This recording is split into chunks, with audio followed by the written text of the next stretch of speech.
మరి ఈ దినము మనము 11వ అధ్యాయము 12వ అధ్యాయమునటువంటి శ్రేష్టమైన విషయాలు మనము జ్ఞాపకం చేసుకుని మనము ముందుకు వెళ్దాం.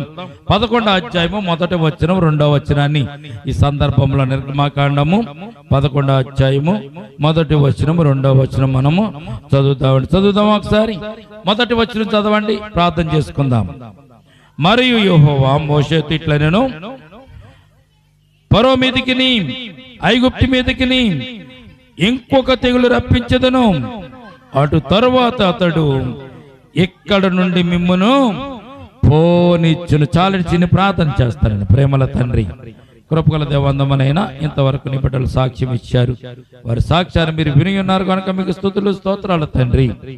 విన్నటువంటి సాక్ష్యాలు బట్టి వారి హృదయాలలో, వారి జీవితాలలో, వారి బ్రతుకులో వారు కొన్ని కష్టాలను బట్టి, ఇరుకులను బట్టి, ఇబ్బందులను బట్టి, మీరు చేసిన మేలును బట్టి స్తోత్రాలు తండ్రి. వచ్చే వారం అంతట్లో కూడా ఇంకనూ అద్భుతమైన మేలులు వారి జీవితంలో, వారి కుటుంబాల్లో జరిగించండి. అటు రీతిగానే ప్రభువా చదవబడిన లేఖన భాగాన్ని కూడా విరిచి వడ్డించండి. ఇగో ప్రభునైనా మరి 10 అధ్యాయులు మీరు జ్ఞానం చేసుకోవడానికి ఇచ్చిన కృపను బట్టి స్తోత్రాలు తండ్రి. 11వ అధ్యాయం 12వ అధ్యాయం కానీ ఈ దినం మేము ధ్యానం చేసుకోబోతుండగా మీరే మాతో మాట్లాడండి. ఇశ్రాయేలు నడిపించినటువంటి విధానాన్ని, ఇశ్రాయేలు నడిపించినటువంటి అద్భుతమైనటువంటి కార్యములు బట్టి నైనా మేము ఆదరించబడ్డానికి, మా జీవితంలో కూడా మీరు అటువంటి కార్యాలు చేస్తారన్నటువంటి విశ్వాసాన్ని, నమ్మికను ప్రభు మేము కలిగి ఉండడానికి ఈ చరిత్ర అంతా మా కొరకు మీరు రాసి ఉంచారు కనుకనైనా ఈ చరిత్ర మేము తెలుసుకుని దాని అందు విశ్వాసం ఉంచి, నమ్మిక ఉంచి మేము ముందుకు వెళ్ళడానికి కృప చూపించండి. నిలబడిన దోస్తుని మరుగుపరచండి. దోస్తుని ముఖాంతంలో వచ్చి మీరే మాట్లాడండి. అరికాలు మొదలుకొని నన్నెత్తి వరకు కూడా ప్రభు సంపూర్ణమైన మీ ఆత్మ సహాయం నాకు దయచేయండి. ఇదిగో ప్రభునైనా నేను కాదు నేను మాట్లాడేది, నా నోటికి బోరగా మీరే ఉండి మీరే మాట్లాడమని, మోషేకు బోరగా ఉండి ఎలాగైతే మీరు మాట్లాడారు తండ్రి, నాకు కూడా ప్రభు నా నోటికి బోరగా ఉండి మీరే మాట్లాడమని. మీరు మాట్లాడితే మా హృదయాలు తెప్పరుతాయినైనా, మీరు మాట్లాడితే మా జీవితాలు బాగుంటాయి. అటు రీతిగా మీరే మాతో మాట్లాడమని ఇదిగో నన్ను ప్రభువా ఈ సమయాన్ని స్థలాన్ని మీ చేతులకు అప్పగించుకుంటూ యేసయ్య ఉన్నతమైన పరిశుద్ధ నామమును ప్రార్థించి మిక్కిలి వినయముతో బ్రతిమలాడి వేడుకొంచున్నాము తండ్రి. ఆమేన్, ఆమేన్. ప్రియ దేవుని బిడ్డలారా, మరి 10వ అధ్యాయం వరకు ఎన్ని అద్భుత కార్యాలు దేవుడు చేశాడంటే 9 అద్భుత కార్యాలు దేవుడు జరిగించాడు. ఈ 9 అద్భుత కార్యాల్లో కూడా ఐగుప్తులందరూ చాలా భయపడ్డారు. ఐగుప్తులో ప్రజలందరూ కూడా చాలా బెదిరిపోయారు. దేనికి? దేవుని యొక్క ఆశ్చర్యమైన కార్యాలు, అద్భుత కార్యాల గురించి ఐగుప్తులో ప్రజలందరూ కూడా చాలా బెదిరిపోయినట్టుగా మనం చూస్తున్నాం. రాజు కనుక మనసులో, హృదయంలో గర్వం ఉంటుంది కనుక నేను రాజుని, ఎక్కడో ఉన్నవాడు కనపడినవాడు దేవుడేంటి, నేనే రాజును కనుక నేనే ఐగుప్తు ప్రజలందరికీ కూడా దేవుడిగా ఉంటానని చెప్పి రాజులో కొద్ది గర్వం ఉంటుంది కనుక మోషే మాట అంటే ప్రజల మాటను, అహరోను మాట అంటే వీళ్ళు మనుషులు, వీళ్ళ మాట నేను వినేదేంటి, వాళ్ళ దేవుడి మాట వాళ్ళు వింటారు కానీ నేనే ఈ ప్రజలందరికీ దేవుడిని కనుక నా మాటే వీరు వినాలి కనుక నేను ఆయన మాట నేను విననని చెప్పిన సందర్భాన్ని తన హృదయాన్ని కఠినం చేసుకున్నాడు. కఠినం చేసుకుంటాడని కూడా బైబిల్ దేవుడు ముందుగానే మోషేతోను అహరోనుతోను చెప్పాడు. తన హృదయాన్ని కఠినపరుచుకున్నాడు. 10వ అధ్యాయం అయిపోయిన తర్వాత 11వ అధ్యాయంలో మోషేని పిలిచి దేవుడు మోషేతో చెప్తున్న మాట ఇప్పుడు మనం చదువుకున్నాం. మరి యెహోవా మోషేతో ఇట్లనెను, ఫరో మీదికిని ఐగుప్తు మీదికిని ఇంకొక తెగులును రప్పించదను, అటు తరువాత అతడు ఇక్కడ నుండి మిమ్మును పోనిచ్చును. అతడు మిమ్మును పోనిచ్చినప్పుడు ఇక్కడ నుండి మిమ్మును బొత్తిగా వెళ్ళగొట్టును. దేవునికి స్తోత్రం కలుగును గాక. దేవుని మాట ఎప్పుడు కూడా తప్పిపోదు. ఆయన నోట నుండి వచ్చిన ప్రతి మాట కూడా భూమి మీద నెరవేరిదిగా ఉన్న సత్యాన్ని మొట్టమొదటిగా మనము జ్ఞాపకం చేసుకోవాలి. దేవుడు చెప్తాడు, మోషే 9 అద్భుత కార్యాలు చూశాడు, చలించలేదు, మరొక అద్భుత కార్యాన్ని చేస్తాను. ఈసారి మిమ్మల్ని పంపించడం కాదు, పంపడం కాదు, వెళ్ళండి అనడం కాదు, మిమ్మల్ని తోలివేస్తాడు. మా దేశంలో ఉండొద్దు, మా ఊర్లో ఉండొద్దు, మా ప్రజల మధ్య మీరు ఉండొద్దు అని మిమ్మల్ని బలవంతంగా తోలివేస్తాడు. నేను చేసేటటువంటి కార్యం అంతా ఆశ్చర్యంగా ఉంటుందని మోషేతో చెప్తున్నాడు. 2వ వచనం, కాబట్టి తన చెలికాని యొద్ద ప్రతి పురుషుడును, తన చెలికత్తి యొద్ద ప్రతి స్త్రీను వెండి నగలు, బంగారు నగలు అడిగి తీసుకున్నామని ప్రజలతో చెప్పు. నేను చెప్తున్నాను, ఈసారి నేను చేసిన అద్భుత కార్యాన్ని బట్టి రాజు మిమ్మలను వెళ్ళగొడతాడు. రాజే కాదు, ప్రజలు కూడా మిమ్మలను వెళ్ళగొట్టేస్తారు. కనుక మీరు వెళ్ళేటప్పుడు ఒట్టి చేతులతో వెళ్ళొద్దు. కారణం ఏంటంటే ఇన్ని సంవత్సరాలు 400 సంవత్సరాలు మీరు ఇక్కడ బానిసత్వం చేశారు. 400 సంవత్సరాలు ఈ ప్రాంతానికి, ఐగుప్తు దేశానికి, రాజునికి, ప్రజలందరికీ మీరు సేవ చేస్తారు. కనుక ఒట్టి చేతులతో మీరు వెళ్ళడానికి వీలు లేదు. కనుక సిలికాని వద్ద, స్నేహితుడి వద్ద, మీకు మీ పక్కన అందరి వద్ద మీరు ఏం చేయాలంటే ప్రతి పురుషుడు తన సిలికాని వద్ద, ప్రతి పురుషుడును సిలికత్తి వద్ద ప్రతి స్త్రీని వెండి నగలు, బంగారు నగలు అడిగి తీసుకుని ప్రజలతో చెప్పు. వెండి నగలు అడిగి తీసుకోండి, బంగారు నగలు అడిగి తీసుకోమని ప్రజలతో చెప్పేయాలి. అంటే అడిగి తీస్తారండి ఎవరన్నా? వెండి కానీ బంగారం కానీ ఎవరన్నా అడిగితే ఇచ్చేస్తారా? ఎలాగెత్తారో తెలిసింది. అడిగిన వారి యొక్క భయం ఎదుటి వారికి ఉన్నప్పుడు ఏది అడిగినా వారు ఇవ్వడానికి ఇక ఆలస్యం చేయరనమాట. అటువంటి భయాన్ని నేను వాళ్ళలో పుట్టిస్తాను. అటువంటి భయంకరమైనటువంటి అద్భుత కార్యాన్ని నేను చేస్తాను. కనుక వారిని వెండి నగలు, బంగారు నగలు అడిగి తీసుకుని మీరు వెళ్ళండి. ఉత్తి చేతులతో మీరు వెళ్ళొద్దని మోషేతో ఇక్కడ దేవుడు చెప్తున్నట్టుగా మనం చూస్తున్నాం. 4వ వచనం చూడండి. మోషే పర్వతం ఇట్లనను యెహోవా సెలవిచ్చినది ఏమనగా, మధ్యరాత్రి నేను ఐగుప్తు దేశంలోనికి వెళ్ళేదను. అప్పుడు సింహాసనం మీద కూర్చున్న ఫరో తొలిపిల్ల మొదలుకొని తిరగలి విసిరి దాని తొలిపిల్ల వరకు ఐగుప్తు దేశమందు తొలిపిల్లలందరూ చచ్చెదరు, జంతువుల్లో తొలిపిల్లలను చచ్చును. అప్పుడు ఐగుప్తు దేశమందట మహాఘోష పుట్టును. అట్టి ఘోష అంతగా ముందు పుట్టలేదు, అటుదిక మీద పుట్టదు. యెహోవా ఐగుప్తులోని ఇశ్రాయేలులను వేరుపరచునని మీకు తెలియబడినట్లు మనుషుల మీద గాని, జంతువుల మీద గాని, ఇశ్రాయేలు ఎవరి మీద నేను ఒక కుక్కయు తన నాలుక ఆడింపదు.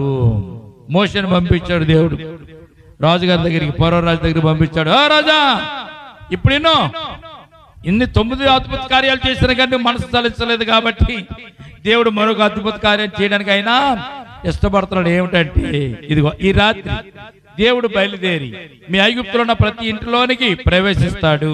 ప్రవేశించిన తర్వాత సింహాసనం మీద కూర్చున్న నీ తొలి సంతానము మొదలుకొని తిరగల విసిరేటటువంటి వారి కుటుంబంలో తొలి సంతానము వరకు, అంటే గొప్పవారేమి, పేదవారేమి, ధనికులేమి, దరిద్రులేమి, ఐగుప్తులో ఉన్నటువంటి నీ ప్రజలందరి ఇళ్లలో కూడా మొదటి సంతానం ఏదైతే ఉందో ఆ మొదటి సంతానాన్ని దేవుడు ఈ రాత్రే నశింపజేస్తాడు. మొదటి విషయం. రెండవది, జంతువులలో కూడా, జంతువులకు పుట్టినటువంటి మొదటి పిల్ల ఎవరైతే ఉంటారో, మొదటి సంతానం ఏదైతే జంతువుల్లో కూడా ఉంటుందో ఆ మొదటి సంతానము కూడా చనిపోతుంది. దేవుని యొక్క ఆశ్చర్యమైనటువంటి అద్భుతమైనటువంటి విషయం ఏంటో తెలుసా ప్రియమైనలారా? ఒక కుటుంబంలో 4 పిల్లలు ఉన్నారు అనుకోని, 4 ఒకేలాగా ఉన్నారు అనుకోని, అందులో పెద్దవాడు ఎవడో చిన్నవాడు ఎవడో మనకి తెలియదు. తెలుస్తుందా? కవల పిల్లలు ఉంటారండి ఇద్దరు. కవల పిల్లలు ఒకే రోజు పుడతారు. కవల పిల్ల అంటే అర్థం ఏంటి? యాకోబు, ఏసావు కవల పిల్లలు ఇద్దరును ఒకే రోజున పుట్టిన వారు. మా అయితే గంటలు తేడా ఉంటుంది. గంటలు, రోజులు కాదు, గంటలే. గంటల తేడాలో పుట్టినటువంటి పిల్లల్ని తల్లి తప్ప మరి ఎవరు కూడా కనిపెట్టడానికి వీలు లేదు. కవల పిల్లలిద్దరు మనం చూస్తాం కదా, రోజు చూస్తూ ఉంటాం. ఇద్దరు ఒకేలాగా ఉంటారు, ఇద్దరు ఒకేలాగా నడుస్తారు, ఇద్దరు ఒకేలాగా చూస్తారు. వాళ్ళ కొన్ను, ముక్కు. కవల పిల్ల అంటే అర్థం ఏంటి? కవలలు అంటే జిరాక్స్. కవల పిల్ల అంటే ఏంటి తెలిసింది? జిరాక్స్. కలర్ జిరాక్స్ తీసి, ఒక పేపర్ కలర్ జిరాక్స్ తీసి 2 ఒకేలాగా మామూలు కనబడతాయి. అప్పుడప్పుడు కొద్దిగా తేడా ఉండొచ్చేమో కానీ కవల పిల్లలను చూసినప్పుడు ఇద్దరు ఒకేలాగా ఉంటారు. పెద్దవాడవడం, చిన్నవాడవడం తెలియదు. తల్లి చెప్పాలి, తల్లి చెప్పాలి. వీడు పెద్దోడండి, వీడు చిన్నోడండి అని తల్లి చెప్తే మనకి అర్థమవుతుంది. మరి ఐగుప్తు దేశంలో అంత జనాభా ఉన్నప్పుడు, అన్ని లక్షల మంది జనాభా ఉన్నప్పుడు, అన్ని వేల మంది జనాభా ఉన్నప్పుడు, ఐగుప్తులలో మొదటి వాడు ఎవడో కొనుగొనడం ఎవరి వలన అవుతుందా? కుటుంబంలోకి వెళ్ళి మీ మొదటి పిల్లోడు వీడేని అడగలగా? మనం అడిగితే చెప్తారు. కానీ దేవుడు ఏమంటున్నాడు? మీ ఇళ్లలోనికి రాత్రి కాల సమయం సంహార దూత ప్రవేశిస్తుంది. సంహార దూత ప్రవేశించినప్పుడు ఏం జరుగుతుందో తెలుసా? మీ ఇళ్లలో ఉన్నటువంటి మొదటి సంతానం అంతా కూడా చనిపోతారని మోషే రాజుతో చెప్తున్నాడు. చెప్తే ఇంకొక మాట అన్నాడు, అప్పుడు ఐగుప్తు దేశం అంతటా మహాఘోష పుట్టును, అట్టి ఘోష అంతకు ముందు పుట్టలేదు, అట్టిది ఇక మీదట పుట్టదు. యెహోవా ఐగుప్తులోని ఇశ్రాయేలును వేరుపరచునని మీకు తెలియబడినట్లు మనుషుల మీద గాని జంతువుల మీద గాని ఇశ్రాయేలులో ఎవరి మీదైనా ఒక కుక్కయు తన నాలుక ఆడించదు. దేవునికి స్తోత్రం కలుగును గాక. ఇశ్రాయేలు జనాంగాన్ని నడిపించడానికి విడిపించడానికి దేవుడు ఎప్పుడైతే ప్రణాళిక ఏర్పాటు చేశాడో, ఏర్పాటు చేసిన నాటి నుండి ఇశ్రాయేలు జనాంగాన్ని వేరుపరుస్తున్నాడు, ఐగుప్తులు వేరుపరుస్తున్నాడు. కటిక చీకటి వచ్చినప్పుడు కూడా ఐగుప్తుల్లో చీకటి ఉంది, కానీ ఇశ్రాయేలు జనాంగం దగ్గర వెలుగు అలాగే ఉంది. ప్రియమైన బిడ్డలారా, కరువు వచ్చినప్పుడు కూడా అంతే, మిడతలు వచ్చినప్పుడు కూడా అంతే, కప్పలు వచ్చినప్పుడు కూడా అంతే, ఈగలు వచ్చినప్పుడు కూడా ఇశ్రాయేలీయులలో ఈగలు లేవు, ఐగుప్తులో మాత్రమే ఈగలు ఉన్నాయి.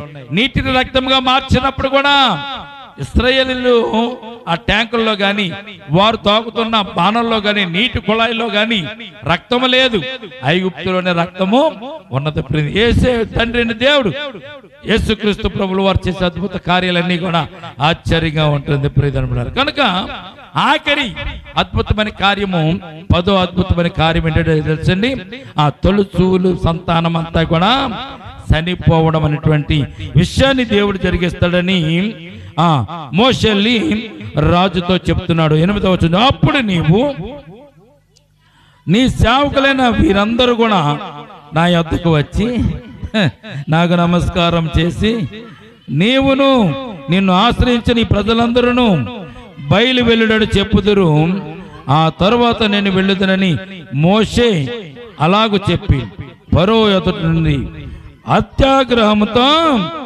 వెళ్ళిపోయిన. దేవునికి స్తోత్రం కలుగును గాక. ఆశ్చర్యమే. మోషే గట్టిగా చెప్పాడు. ఆఖరి హెచ్చరిక ఇది, ఇక రెండో హెచ్చరిక కౌంట్ లేదు. 10 అద్భుత కార్యాలు జరిగిన తర్వాత ఫరో రాజు ఇశ్రాయేలు జనాంగాన్ని పోనడం తప్ప ఇంకోటి కూడా ఏమి లేదు. తొలి సంతానం అంతా చనిపోయేటువంటి కార్యక్రమాన్ని దేవుడు చేయాలని ఆలోచన చేసినట్టుగా మనం చూస్తున్నాం. ప్రియమైన అయితే 12వ వచనంలో మనం చూస్తే, 12వ అధ్యాయంలో మనం చూస్తే మొదటి వచనం చూడండి. అక్కడ 12వ అధ్యాయంలో మోషే చెప్పాడు, హెచ్చరికిచ్చి మోషే వెళ్ళిపోయాడు. వెళ్ళిపోయిన తర్వాత అక్కడ జరిగినటువంటి కార్యాన్ని ఒక్కసారి జ్ఞాపకం చేసుకుందాం. మోషే అహరోనులు ఐగుప్తులో ఉండగా యెహోవా వారితో ఇలాగ సెలవిచ్చెను, నెలలో ఈ నెల మీకు మొదటిది, ఇది మీ సంవత్సరమునకు మొదటి నెల. మీరు ఇశ్రాయేలు సర్వ సమాజములతో ఈ నెల దశమి నాడు వారు తమ తమ కుటుంబం లెక్క చెప్పున ఒక్కొక్కడు గొర్రె పిల్లలను మేక పిల్లను అనగా ప్రతి ఇంటికి ఒక గొర్రె పిల్లను మేక పిల్లను తీసుకునవలను. ఆ పిల్లను తినుటకు ఒక కుటుంబం సాలకపోయినాడలా వాడును పొరుగువాడును తన లెక్క చెప్పున దానిని తినవలను. మోషేకు దేవుడు పస్కాను గురించి ఆదేశం ఇస్తున్నాడు. ఇక్కడ పస్కా గురించి దేవుడు మొట్టమొదటిగా మోషేకి ఇక్కడ ఆదేశం ఇస్తున్నట్టుగా మనం చూస్తున్నాం. అంతకుముందు పస్కాను వారు అనుభవించలేదు, పస్కాను వారు ఆచరించలేదు. వీరు విడిపింపబడుతున్నారు కనుక విడిపింపబడిన తర్వాత కూడా వీరు పస్కాను ఆచరించాలని దేవుడు మరణ దూత నుంచి వారి కుటుంబాన్ని, వారి బిడ్డలను రక్షించేటటువంటి కార్యాన్ని మొదలు పెట్టాలి కనుక వీరు పస్కా ద్వారాగా వీరు రక్షింపబడాలని మోషేకు దేవుడు కొన్ని ఆజ్ఞలు ఇచ్చాడు. ప్రియమైన బిడ్డలారా, ఏంటి ఆజ్ఞలు అంటే మోషేతో చెప్తున్నాడు, మోషే ఈ రాత్రి మీరు ఏం చేయాలి తెలుసా? ఇదిగో నేను గొప్ప కార్యం చేయబోతున్నాను కనుక ఐగుప్తులో నుంచి ఇశ్రాయేలును వేరుపరచాలి కనుక మీరేం చేయాలంటే పస్కాని ఆచరించాలి. ఏ పస్కాని ఆచరించాలి? ఇక్కడ చెప్తున్నాడు, మీ సర్వ సమాజం అంతా కూడా ఏం చేయాలి తెలుసా?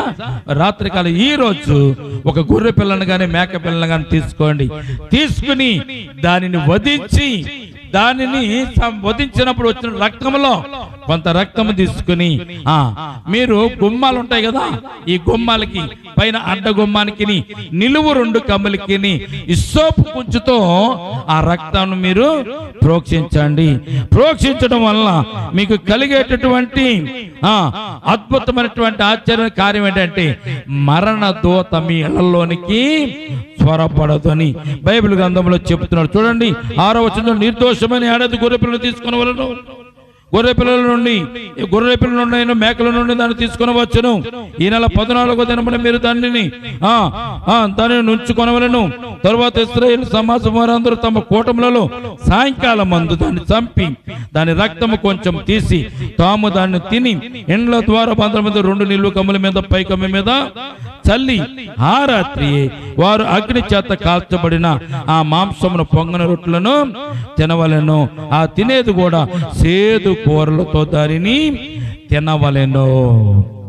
పస్కాలో ఉన్నటువంటి అద్భుతమైనటువంటి ఆశ్చర్యమైనటువంటి ఒక అద్భుతమైన కార్యాన్ని దేవుడు ఇక్కడ చేయడానికి పస్కాను ఇశ్రాయేలు జనాంగానికి దేవుడు ఇస్తున్నట్టుగా పరిశుద్ధ గ్రంథంలో మనం చూస్తున్నాం. 12వ వచనం చదువుతామండి.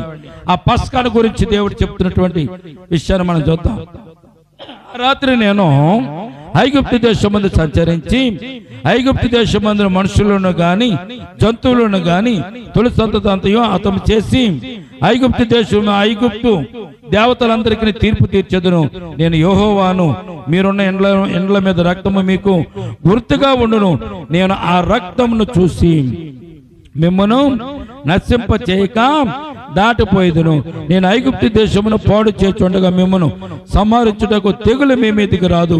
కాబట్టి ఈ దినము మీకు జ్ఞాపకార్థమైన దినము అక్కడ మీరు యెహోవాకు పండుగ దానిని ఆచరించవలను. తరతరములకు నిత్యమైన కట్టడగా దానిని ఆచరించవలనని దేవుడు వారికి తెలియజేస్తున్నట్టుగా మనం చూస్తున్నాం. దేవునికి స్తోత్రం కలుగునుగాక. మోషేతో దేవుడు చెప్పడం, మోషే మరలా ప్రజలతో చెప్తున్నాడు. ఏమని చెప్తున్నాడు?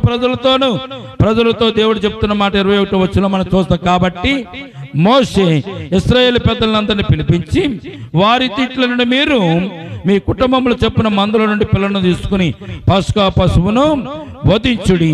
మరి హిస్సోపు కొంచెం తీసుకుని పళ్ళెములో నున్న రక్తమును దాన్ని ముంచి ద్వారబంధుల పై కమ్మికి కింద కమ్మికి మీరు వ్రాసి వధించినటువంటి ఆ మాంసమున గొర్రెను గాని మేకపిల్లలు గాని ఆ రాత్రి మీరు తినవాలని. ఎలా తినాలంటే అది కూడాను బైబిల్ తెలియజేసింది.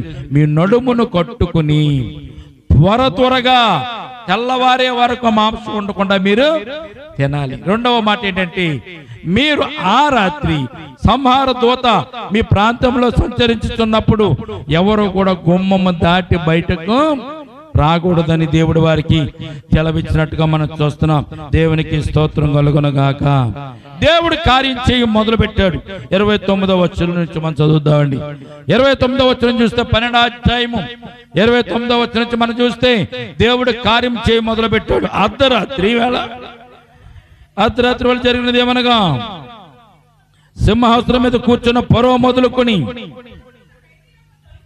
చెరసాలలో ఉన్న ఖైదీ యొక్క తొలిపిల్ల వరకు ఐగుప్తు దేశమందరు తొలిపిల్లలందరినీ పశువుల తొలిపిల్లలన్నిటినీ యెహోవా హతము చేసిన రాత్రి దేవుడు మొదలుపెట్టి సింహాసనం మీద కూర్చున్న ఫరో రాజు తొలిపిల్ల మొదలుకొని ఆ చెరసాలైనటువంటి తొలిపిల్ల వరకు కూడా అందరూ కూడా ఐగుప్తు దేశంలో అందరూ కూడా చనిపోయినట్టుగా మనం చూస్తున్నాం. చూడండి 30వ వచనం. ఆ రాత్రి ఫరో అతని సేవకులందరూ ఐగుప్తులందరూ లేచినప్పుడు శవము లేని ఇల్లు ఒకటైనను లేకపోయినందున ఐగుప్తుల మహాఘోష పుట్టెను. ఎంత ఆశ్చర్యం అండి. ఆ రాత్రి వారు అందరూ పడుకున్నారు ఐగుప్తీయులు. ఇశ్రాయేలీయులు మాత్రం పండుగను ఆచరించారు, పస్కాను జరిగించుకున్నారు. వారు దౌరబంధాలకు మరి గొర్రెపిల్ల యొక్క రక్తాన్ని, వారు వధించిన గొర్రెపిల్ల యొక్క రక్తాన్ని అడ్డ కమ్మికి నిలువు కమ్ములు రెండింటిని వారు పూసారు. అది దేవుడు చెప్పినటువంటి ఆజ్ఞ ప్రకారం. రాత్రికాల సమయం సంహార దూత ఐగుప్తులో ప్రవేశించిన తర్వాత ఇశ్రాయేలు యొక్క గుమ్మాలన్నిటికీ రక్తం ఉంటే సంహార దూత అక్కడ దాకా వెళ్ళి ఆ గుమ్మానుకున్నటువంటి రక్తం చూసి వెనుకకు మళ్ళీ వెళ్ళిపోయేది. కానీ ఐగుప్తులలోకి చొరబడి ఆ ఐగుప్తులో ప్రతి కుటుంబంలోకి చొరబడి ప్రతి కుటుంబంలో మొదటి సంతానమైన ప్రతి ఒక్కరిని కూడా ఆ సంహార దూత మరణింప చేసినట్టుగా మనం చూస్తున్న. దేవునికి స్తోత్రం కలుగునుగాక. ఆశ్చర్యమైన విషయం ఏంటంటే రాత్రి పడుకున్నారు, భోజనాలు చేసి అందరూ పడుకున్నారు. తెల్లారి లేచి చూసిన తర్వాత చిన్నోడు లేచాడు, మూడోవాడు లేచాడు, నాలుగోవాడు లేచాడు. మొదటి వాడు మాత్రం లెగడం లేదు, ఎంత లేపినా లెగడం లేదు, ఎంత పలకరించినా పలుకుతలేదు. చూస్తే శవం అయిపోయి ఉన్నాడు. వెంటనే ఊపిరాడడం లేదు. వెంటనే గొళ్ళు మన్నారు. ఆవిడ గొళ్ళు మందని పక్కకు వచ్చి చూస్తే పక్క ఆవిడ కూడా గొళ్ళు మంటుంది. ఆ పక్కింట్లోకి వస్తే ఆవిడ గొళ్ళు మంటుంది. దేశమంతా కూడా, ఐగుప్తు దేశమంతా కూడా చనిపోయిన వారిని బట్టి, ఒక ఇంట్లో ఎవరైనా చనిపోతే ఎలా ఉంటుందండి? బాధ, వేదన, ఏడుపులు. ఎక్కడో చనిపోయినా కానీ మనకి ఇక్కడ కనపడిపోతూ ఉంటుంది. అది ఏడ్చే ఏడుపు, గొళ్ళు పెట్టే గొళ్ళు, చుట్టుపక్కల అందరికి ఏడవడం ఉంది. భర్త కొడితే ఏడ్చే ఏడుపు వేరు, తల్లి కొడితే ఏడ్చే ఏడుపు వేరు, ఎవరన్నా చనిపోతే ఏడ్చేటటువంటి ఏడుపు వేరేగా ఉంటుందండి. చనిపోయిన తర్వాత ఏడ్చే ఏడుపు వేరేగా ఉంటుంది. భర్త కొట్టిన ఏడుపు వేరు, భార్య కొట్టిన ఏడుపు వేరు, పిల్లల్ని తల్లిదండ్రులు కొట్టిన ఏడుపు వేరు. కొన్ని ఏడుపుల్లో కూడా చాలా రకాలు ఉన్నాయి. కానీ చనిపోయిన వారు, చనిపోయిన ఇల్లు ఎవరన్నా ఉంటే, ఇంట్లో చనిపోయిన వారు ఉంటే వారి గురించి ఆర్తనాదాలు చేసే ఆర్తనాదాలు చాలా భయంకరంగా ఉంటది. ఆ ఊరంతా ఏడుపులతో ఓరెత్తిపోతుంటే రాజుగారు ఏంటి ఏడుపులు ఏంటి అని చెప్పి అనుకుంటున్నానంట. రాజుగారు కూడా, ఎవరో ఫరో రాజుగారు, ఏంటి ఇంత గోలేంటి, ఇంత గొల్లేంటి అని సైనికులు పిలిచారంటే ఒక్క సైనికులు లేడు. ఎందుకంటే ఎక్కడికి వెళ్ళిపోయారు? వాళ్ళ పిల్లలు కూడా చనిపోయారు కాబట్టి వాళ్ళ పిల్లల్ని చూసుకుంటా కూడా వాళ్ళు వెళ్ళిపోయారు. అప్పుడు రాజుగారికి అర్థమైంది. రాణిగారు వచ్చారు గవ్వ, రాణిగారు వచ్చి గవ్వ వచ్చి రాజుగారి దగ్గర ఏడుస్తూ అంటుంది, మన పిల్లవాడు కూడా చనిపోయాడండి. మోషే చెప్పినట్టు జరిగింది, అహరోను చెప్పినట్టు జరిగింది, మోషే దేవుడు చెప్పినట్టుగా కార్యము జరిగింది. మన పిల్లవాడు కూడా చనిపోయాడని వారు చెప్పినప్పుడు చూడండి 31వ వచనంలో, ఆ రాత్రి వేళ ఫరో మోషే అహరోను పిలిపించి వారితో, మీరు ఇశ్రాయేలు లేచి నా ప్రజల మధ్య నుండి బయలువెళ్ళుడి, మీరు చెప్పినట్లు పోయి యెహోవాను సేవించుడి, మీరు చెప్పినట్లు మీ మందలను మీ పశువులను తీసుకుని పోవుడి, నన్ను దీవించడని చెప్పిన దేవునికి స్తోత్రం కలుగును గాక. 11వ అధ్యాయం లాస్ట్లో ఏం చెప్పాడు మోషే? మమ్మల్ని నువ్వే పంపించేస్తావు.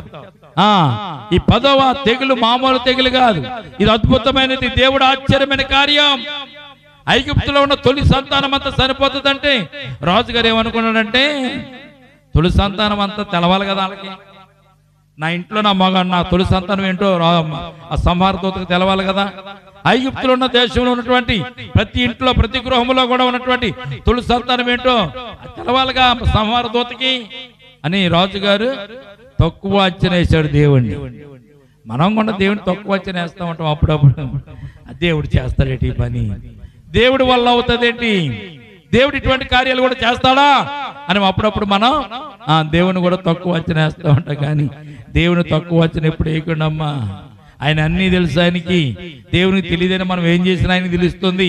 దాన్ని బట్టి పర్యవసానం మనకు ప్రారంభమవుతుంది. రాజుగారికి ఎంత చెప్పినా గానీ 9 తెగులు చేసినప్పుడు కానీ రాజుగారి మనసు కఠినమైపోయింది, ఇశ్రాయేలు జనాంగాన్ని పోనివ్వలేదు. కానీ ఇప్పుడు మాత్రం రాజుగారు చెప్తున్న మాట ఏంటో తెలుసా? మీరు ఇక్కడ నా మనుషుల దగ్గర ఉండొద్దు, నా ప్రజల మధ్య నుండి ఈ ఐగుప్తులో నుంచి మీరు వెళ్ళుడి, మీరు చెప్పినట్టు పోయి మీ దేవుణ్ణి పోయి యెహోవాను సేవించండి, మీరు చెప్పినట్లు మీ మందలను మీ పశువులను తీసుకున్నప్పుడు నన్ను దీవించుడని చెప్పిన 33వ వచనం. ఐగుప్తీయులు మనమందరం చచ్చిన వారం అనుకుని తమ దేశంలోని ప్రజలను పంపుటకు త్వరపడి వారిని బలవంతం చేశారు. అమ్మా మీరు వెళ్ళిపోండి, అమ్మా మా దేశంలో ఉండొద్దు, మా ఊర్లో ఉండొద్దు, మా పట్టణంలో ఉండొద్దు. మా పిల్లలందరూ సరిపోయారు, ప్రతి ఇంట్లో కూడా ఏడుపులు. ఇవన్నీ చూసి పెద్దలందరూ కూడా పరిగెత్తుకుని వచ్చి మోషేతో చెప్తున్నారు, అహరోనుతో చెప్తున్నారు, ఇశ్రాయేలు జనాంగంతో మీరు మా దేశంలో ఉండొద్దు, మీరు ఎక్కడికి వెళ్ళాలనుకుంటే అక్కడికి వెళ్ళిపోండి, ఎవరిని ఆరాధిస్తానంటే వారి దగ్గరికి వెళ్ళిపోయిన వారికి పంపిస్తున్నట్టుగా ఇక్కడ మనం చూస్తున్నాం. చూడండి ఇంకేమని చెప్పి, కాబట్టి ప్రజలు తమ పిండి ముద్దను తీసుకుని అది పులియక మునిపే పిండి పిసుకు తొట్లతో దానిని మూట కట్టుకుని తమ భుజముల మీద పెట్టుకుని పోయి ఇశ్రాయేలీయులు మోషే మాట చెప్పున చేసిన ఐగుప్తుల యొద్ద వెండి నగలను బంగారు నగలను వస్త్రములు అడిగి తీసుకున్నరి. యెహోవా ప్రజలను ఐగుప్తుల కటాక్షం కలుగు చేసిన కనుక వారు వారికి కావలసిన వాటిని ఇచ్చిరి. అట్లు వారు ఐగుప్తులను దోసుకొనిరి. దేవునికి స్తోత్రం కలుగును గాక. ఎంత ఆశ్చర్యం! దేవుడు చెప్పినట్టుగా మీరు వెళ్ళేటప్పుడు ఐగుప్తులు ఉన్నటువంటి చిలికాని దగ్గర చిలికత్తి దగ్గర మీరు బంగారపు వెండి నగలను పుచ్చుకుని వెళ్ళనంటే వస్త్రాలు కూడా అడిగి తీసుకున్నారు. చూడండి, ఎవరి దగ్గరికి వెళ్ళి నీ దగ్గర బంగారం వందలకి ఇచ్చేయంటే ఇచ్చేసారు, నీ దగ్గర వెండి వస్తువులు ఉన్నాయా ఇచ్చేయమంటే ఇచ్చేసారు, మీ దగ్గర మంచి మంచి వస్త్రాలు ఉన్నాయా ఇవ్వండి అంటే ఐగుప్తీయులు అసలు ఏ మాట కాదనికి ఇచ్చేసారు. మీరు మా దగ్గర నుంచి పోవడమే మాకు శ్రేయస్కరం. మీ దేవుడు గొప్పవాడు, మీ దేవుడు అద్భుత కార్యాలు చేసేవాడు. మా తొలి సంతానం అంతా చనిపోయిందంటే దేవుని యొక్క అద్భుత కార్యాలు. మా సంపద ఉన్నా లేకపోయినా కానీ మేము సుఖంగా బ్రతకడమే మాకు కావాలి. ఇప్పుడు చనిపోయిన వాడితో సరిపెట్టుకుంటాం, ఇక మేము ఎవరు కూడా చనిపోదలుచుకోలేదని చెప్పి వారందరూ కూడా ఇశ్రాయేలు జనాంగాన్ని ఎలాగ పంపించారంటే అండి, త్వరపెట్టి బలవంతం చేసి ఇశ్రాయేలు జనాంగనంతటిని కూడా బయటికి పంపించినట్లుగా పరిశుద్ధ గ్రంథంలో మనం చూడగలుగుతున్నాం. దేవునికి స్తోత్రం కలుగును గాక. దేవుడు అప్పుడు చెప్తున్నాడు, వారు బయలుదేరి బయటకు వచ్చేసిన తర్వాత మోషేతో దేవుడు, ఈ పస్కాను మీరు చాలా జాగ్రత్తగా మీరు ఆచరించండి అని పస్కాను గురించి దేవుడు వారికి తెలియజేస్తున్నట్టుగా మనం చూస్తున్నాం. 37వ వచనం చూడండి. అప్పుడు ఇశ్రాయేలీలు రామచేసు నుండి సుక్కోతు వరకు ప్రయాణమైపోయారు. వారు పిల్లలు కాక కాల్బలము 6 లక్షల వీరులు, అనేకులైన అనుజనుల సమూహమును, గొర్రెలు, ఎద్దులు మొదలైన పశువులు గొప్ప మందంతా వారితో కూడా బయలుదేరను. వారి ఐగుప్తులో తెచ్చిన పిండి ముద్దతో పొంగని రొట్టెలు చేసి కాల్చిరి. వారు ఐగుప్తు నుండి వెళ్ళగొట్టబడిన తడువు చేయలేకపోయారు గనుక అది పులిసి ఉండలేదు. వారు తమ కొరకు వేరొక ఆహారము సిద్ధపరచుకుని ఉండలేదు. ఇశ్రాయేలు ఐగుప్తులో నివసించిన కాలము 430 సంవత్సరములు. దేవునికి స్తోత్రం కలుగునుగాక. దేవుడు వారిని చెరలోనికి పంపించి 430 సంవత్సరాలు చెరలోనికి పంపించిన తర్వాత 430 సంవత్సరాల తర్వాత వారిని మరలా దేవుడే ఐగుప్తులో నుంచి మోషే నాయకుడిగా ఏర్పాటు చేసుకుని మోషే ద్వారా వారిని విడిపించినట్లుగా ఈ పరిశుద్ధ గ్రంథంలో మనము చూడగలుగుతున్నాం. ప్రియమైనవారా, ఈ పస్కాను గురించి కూడా మోషేతో కొన్ని మాటలు దేవుడు 41వ వచనం నుంచి 51 వరకు ఈ 10 వచనాలు అయినా తెలియజేస్తున్న మాటలు కూడా మనం చదువుకుని ప్రార్థన చేసుకుందాం. 41 నుంచి చూద్దాం. ఆ 430 సంవత్సరం గడిచిన తర్వాత జరిగినది ఏమనగా, ఆ దినమందు యెహోవా సేనలని ఐగుప్తు దేశం నుండి బయలుదేరిపోయినాం. ఆయన ఐగుప్తులో నుండి వారిని బయటకు రప్పించినందుకు ఇది యెహోవాకు ఆశ్చర్యింపదగిన రాత్రి. ఇశ్రాయేలు అందరూ తమ తమ ఆ తరములోను యెహోవాకు ఆశ్చర్యింపదగిన రాత్రి ఇదే. మరియు యెహోవా మోషే అహరోనుతో ఇట్లనెను, ఇది పస్కా పండుగను గూర్చిన కట్టడి. ఆ రోజున మోషే అహరోనుకు చెప్పి ఒక కట్టడని దేవుడు వారికి నిర్ణయించినట్టుగా 43వ వచనంలో మనం చూస్తున్నాం. 44 చూస్తున్నట్లయితే 43 మరియు యెహోవా మోషే అహరోనుతో ఇట్లనెను, ఇది పస్కా పండుగను కూర్చున్న కట్టడి, అన్యుడెవడును దానిని తినకూడదు. ఈ పస్కాలో పాల పంపులు పొందేవారు అన్యుడెవడు దీనిని తినకూడదు. వెండితో కొనబడిన దోసుడు సున్నత పొందిన వాడైతే దానిని తినవచ్చు. పరదేశీ కూలికి వచ్చిన దోసులను దానిని తినకూడదు. మీరు ఒక్క ఇంట్లోనే దాన్ని తినవలను. దాని మాంసంను కొంచెమైన ఇంట్లో నుండి బయటికి తీసుకుని పోకూడదు. ఈ పస్కాకు వధించినటువంటి పశువును, ఈ బలి పశువును, పస్కా పశువును మీరు ఏం చేయాలి తెలుసా? ఇంట్లో ఉండే తినాలి, కానీ బయటకు తీసుకుని పోకూడదు. తర్వాత మీరు ఒక్క ఇంట్లోనే దాన్ని తినవలనని, మాంసం కొంచెం ఇంట్లో బయటకు తీసుకుని పోకూడదని, దానిలో ఒక్క ఎముకైనను మీరు విరవకూడదని దేవుడు చెప్పిన. ఇశ్రాయేలు సర్వ సమాజము ఈ పండుగను ఆచరించాలి. 48వ వచనంలో ఏం చెప్పాడంటే, ఇశ్రాయేలు సర్వ సమాజం అంతా కూడా ఇది పండుగగా ఆచరించాలి. నీ యొద్ద నివసించు పరదేశీయును పస్కను ఆచరింప గోరిని ఎడల అతనికి కలిగిన ప్రతి మగవాడు సున్నతి పొందవాలి. తరువాత అతడు సమాజంలో చేరి దానిని ఆచరించవచ్చు. అట్టివాడు మీ దేశంలో పుట్టిన వారితో సమానుడగనని సమాన మగును. సున్నతి పొందని వాడు దానిని తినకూడదు. దేశస్తునికి మీలో నివసించు పరదేశికి దీన్ని కూర్చో ఒక్కటే విధి ఉండవలను. ఇశ్రాయేలు అందరూ అలాగూ చేసిరి. యెహోవా మోషే అహరోనుకు ఆజ్ఞాపించినట్లు చేసిరి. యెహోవా ఇశ్రాయేలును వారిని సమాజముల చొప్పున ఆనాడే ఐగుప్తు దేశంలో నుండి వెలుపలికి రప్పించను. దేవునికి స్తోత్రం కలుగును గాక. అలనాడు దేవుడు మోషేకి ఇచ్చినటువంటి పస్కా పండుగ యొక్క ఆచారం అంతా కూడా ఈ 12వ అధ్యాయంలో దేవుడు మరి ఈ రోజున పస్కా లేదండి మనకి. ఇశ్రాయేలును విడిపించాడు దేవుడు, ఇశ్రాయేలును బయటకు నడిపించాడు, బానుంది. మరి మనకు లేదేంటంటే పస్కా అంటే ఈ రోజున కూడా మనకి కూడా పస్కా ఉంది. ఏంటి ఆ పస్కా? ప్రభురాత్రి భోజన సంస్కారమే ఆనాడు దేవుడు మనకు విధించినటువంటి, ఇశ్రాయేలు జనాంగానికి విధించినటువంటి పస్కాను ఇప్పుడు మనం ఏం చేస్తున్నాం? యేసుక్రీస్తు ప్రభువారు తను అప్పగింపబడిన రాత్రి ఒక రొట్టెను ఎత్తుకుని విరిచి తన శిష్యులకు ఇచ్చి ఆ పాత్రను ఎత్తుకుని ప్రార్థించి ఏదైతే దేవుడు ఇచ్చాడో, ప్రతి మొదటి ఆదివారం మనం ఏదైతే ప్రభురాత్రి భోజన సంస్కారం మనం జరిగించుకుంటున్నామో అదే పస్కాగా దేవుడు మనకు దయచేశాడు. దేవునికి స్తోత్రం కలుగునుగాక. ఈ మాటలు మనకు మొదటి కొరింథీయులకు రాసిన పత్రిక 5వ అధ్యాయము 7వ వచనం మనం చదివినట్లయితే మనకు అర్థమవుతుంది. ఆ 3 మాటలు చదువుకుని మనం ప్రార్థన చేద్దాం. మొదటి కొరింథీయులకు రాసిన పత్రిక 5వ అధ్యాయం 7వ వచనం చదవండి. మీరు పులిపిండి లేని వారు గనుక క్రొత్త ముద్ద ఒకటకై పాతదైన పులిపిండిని తీసి పారవేయుడి. అంతేగాక జాగ్రత్తగా అర్థం చేసి, క్రీస్తు అని మన పస్కా పసుపు వధింపబడిన దేవునికి స్తోత్రం కలుగునుగాక. ఇశ్రాయేలు జనాంగం ఏడాది గొర్రె పిల్లలను తీసుకుని పస్కాగా ఎలాగైతే ఆచరించారో, ఈ రోజున క్రీస్తు అనేటువంటి పస్కా పసుపు మన కొరకైనా సిలువలో వధించబడ్డాడు కనుక ఆయనే పస్కా గొర్రె పిల్ల. దేవునికి స్తోత్రం కలుగునుగాక. మొదటి పేతురు 1వ అధ్యాయం 19వ వచనం కూడా చూడండి ఒకసారి. మొదటి పేతురు పత్రిక 1వ అధ్యాయము 19వ వచనం చదవండి.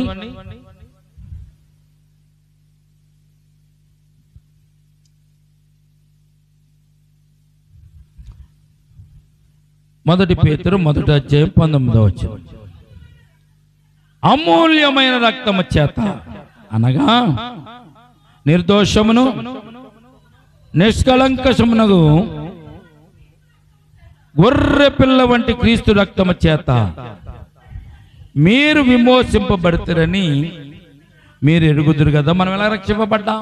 నిష్కళంకమైనటువంటి గొర్రె పిల్ల వంటి క్రీస్తు రక్తము చేత మీరు విమోచింపబడ్డారు. అలనాడు వాళ్ళు ఎలా విమోచింపబడ్డారు? ఒక గొర్రెను కోసి తన రక్తాన్ని గుమ్మాలకు రాసినప్పుడు వారు మరణ దూత నుంచి వారు విడుదల పొందారు. ఈ రోజున నరకము నుంచి నరకమనే మరణం నుంచి తప్పించబడడానికి యేసుక్రీస్తు ప్రభు యొక్క రక్తము మనకు ఉపయోగపడుతుంది. సత్యాన్ని పరిశుద్ధ గ్రంథం మనకు తెలియజేయబడుతుంది. మొదటి యోహాను రాసిన పత్రిక 29వ వచనంలో కూడా మనం చూసినట్లయితే, ఆ మరునాడు యోహాను యేసు తన యొద్దకు రాగా చూసి, ఇదిగో లోక పాపమును మోసుకుని పోవు దేవుని గొర్రె పిల్ల. నిర్గమకాండంలో ఉన్నటువంటి గొర్రె పిల్ల, పస్కా బలిలో వధింపబడిన గొర్రె పిల్ల ఎక్కడది?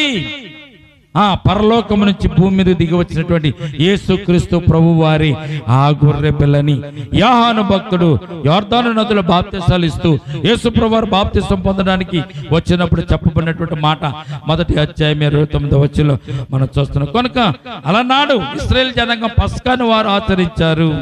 తర్వాత ఈ రోజు మనము కూడా పస్కానంటే ప్రభురాత్రి భోజన సంస్కారం మనము ఆచరి. అలనాడు అన్యులెవరు దాన్ని తీసుకోవడానికి వీలు లేదని దేవుడు కట్టడని ఇచ్చాడు. ఈ రోజున కూడా మనము బాప్తిస్మ లేని వారు తీసుకోవడానికి వీలు లేదని దేవుడు మనకి కూడా కట్టడిచ్చాడు.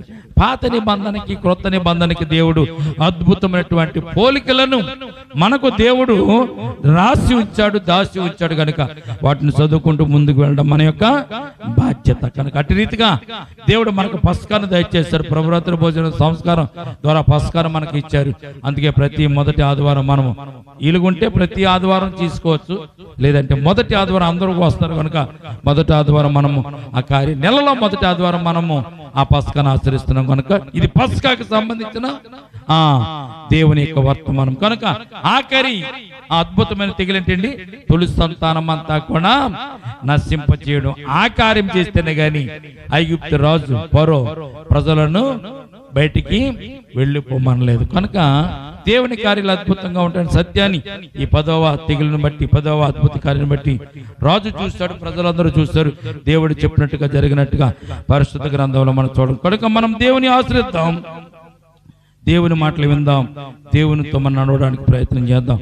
ఈ మాటలు దేవుడు దీవించి మనలను అటువంటి పస్కాను మనకు దయచేసిన దేవునికి స్తోత్రాలు చెల్లించుకుంటూ ఈ మాటలు దేవుడు దీవించి మనలను ఆశీర్వదించునుగాక.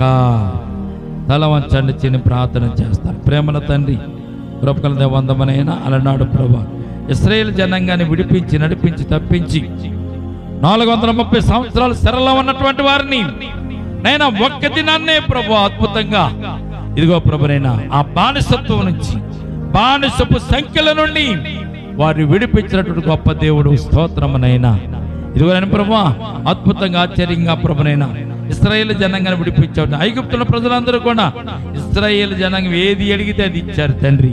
వెండిని అడిగితే వెండి ఇచ్చారు, బంగారం అడిగితే బంగారం ఇచ్చారు, వస్త్రాలు అడిగితే వస్త్రాలు ఇచ్చారు. దేవుని మాట ఆజ్ఞ చెప్పనా, మీరు త్వరగా మా దేశం విడిచిపోండని ఐగుప్తు రాజున ఫరో ప్రభా చెప్పడం మేము చదువుకుని ఉన్నాం తండ్రి. 12 అధ్యాయులు ప్రభా మేము ధ్యానం చేసుకున్న కృపను ఇచ్చాను. అలాగే తండ్రి నైనా ఈ రోజున మమ్మల్ని కూడా ప్రభునైనా ఆ శ్రమల నుంచి, శోధనల నుంచి, ఇరుకుల నుంచి విడిపించబడ్డానికి నేను పరలోకం నుంచి భూమి మీదకి నేను ప్రభా గొర్రె పిల్లగా నీ ప్రియకుమారుని యేసుక్రీస్తు ప్రభువాన్ని మా కొరకు పంపించారు.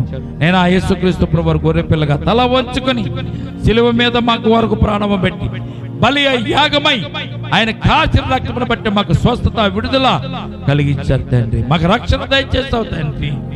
ఆయన విడిపింపబడిన మేము ప్రభు నీ సాక్షులుగా ఉండడానికి, నీ సొత్తైన ప్రజలు ఉండడానికి ప్రభు చూపించాను. అలనాడు మీరు ఇచ్చిన పస్కాను ఈ రోజున ప్రభురాత్రి భోజనంగా మేము ప్రభు ఆరాధించడానికి, నేను ప్రభు అంగీకరించడానికి, ఆచరించడానికి మీరు చూపించిన కృపను బట్టి స్తోత్రాలు చెల్లించుకుంటూ నేను ప్రభు మరి ఇది మొదలుకొని వచ్చే వారం అంతా కూడా కాపుతలతో నింపండి. ఇప్పుడు వచ్చిన సంఘాన్ని సంఘపెట్టడం మీరు జ్ఞాపకం చేసుకోండి అయినా వారి జీవితంలో, వారి కుటుంబంలో ప్రతి సమస్యను, ప్రతి ఇరుకును కూడా, ఇబ్బందులు కూడా తప్పించి జయమును కలిగించండి. నిజమైన దేవుడు, సత్యమైన దేవుడు, మాట ఇచ్చి తప్పని దేవుడు నీవనే సత్యాన్ని బిడ్డలు ఎరిగి నీ అందు విశ్వాసం వచ్చి నమ్మికొచ్చి ముందుకు సాగడానికి నైనా ప్రభు చూపించమని, ఎంతవరకు మాతో ఉండి మాలో ఉండి నేను గుడుకులో ఉండి ప్రభు మమ్మల్ని నడిపించినందుకు స్తోత్రాలు చెల్లించుకోండి. యేసయ్య ఉన్నతమైన పరిశుద్ధ నామమును ప్రార్థించి మిక్కిలి వినయముతో బ్రతిమలాడి వేడుకొనుచున్నాము తండ్రి. ఆమేన్, ఆమేన్.